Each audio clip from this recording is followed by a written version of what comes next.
तो जैसे ही हम लोग कंडक्टर को बैटरी के साथ कनेक्ट करते हैं तो उसके एक एंड पर हायर पोटेंशियल डेवलप होता है, क्योंकि ये बैटरी का हायर पोटेंशियल होता है और ये बैटरी का लोअर पोटेंशियल। तो यहाँ पर क्या होगा, हायर पोटेंशियल डेवलप होगा और यहाँ पर लोअर पोटेंशियल होगा। ठीक है। और आपको मालूम है कि electric field higher potential to lower potential होती है।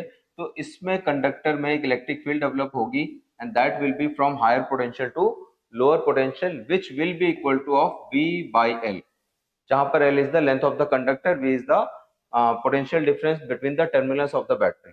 और आपको मालूम है जैसे ही इलेक्ट्रिक फील्ड डेवलप होगी तो क्योंकि इसमें बहुत सारे फ्री इलेक्ट्रॉन्स हैं, ये क्या है आपके पास फ्री इलेक्ट्रॉन्स, और इलेक्ट्रॉन कैसा है, एक निगेटिव चार्ज है, तो इलेक्ट्रॉन पर ये इलेक्ट्रिक फील्ड एक फोर्स लगाएगी opposite to the direction of electric field, opposite to the direction of electric field, and that will be E into E, that is the E is the charge on the electron।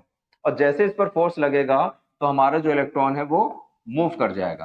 तो electron जैसे ही move करेगा तो इसका मतलब charge हमारा move कर गया, charge हमारा फ्लो कर गया। और करंट क्या होता है, flow of any charge through the cross section of a conductor. तो जैसे ही आपका चार्ज मूव किया तो तुरंत इसमें क्या करेगी, करंट भी फ्लो करने लगेगी, और करंट की जो डायरेक्शन होगी वो opposite to the direction of motion of electron होगी। इसका मतलब डायरेक्शन ऑफ करंट हमारी ये होगी। तो जैसे ही हम लोग बैटरी को कनेक्ट करते हैं, ड्यू टू पोटेंशियल डिफरेंस उसमें एक इलेक्ट्रिक फील्ड डेवलप होती है जो कि हमारे इलेक्ट्रॉन्स पर एक फोर्स एक्सर्ट करती है, जो कि इलेक्ट्रॉन को क्या कराता है, फ्लो कराता है। और जैसे इलेक्ट्रॉन फ्लो करता है वैसे ही हमारी करंट इलेक्ट्रिसिटी क्या होती है, डेवलप करती है in the opposite direction of motion of flow.